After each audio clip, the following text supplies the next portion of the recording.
পুলিশের গুলি খেয়ে হায় মারা গেল রংপুরের আবু সাইদ ভাই। পানি লাগবে নাকি পানি লাগবে ওরে ভাই, বলতে বলতে পুলিশের গুলি খায় মুগ্ধ ভাই। সেই কাহিনী শোনেন গো সবাই, কত মায়ের বুক যে খালি হয়, সেই কাহিনী শোনেন গো সবাই। যা বাবা তুই ভালো থাকিস, দিলাম তোর বিদায়।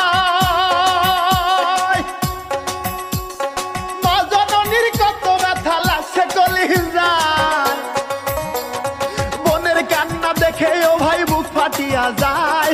আন্দোলনে শহীদ হলেন প্রিয় সাইদ ভাই, দেশবাসী ভুলিবে না তোমায়।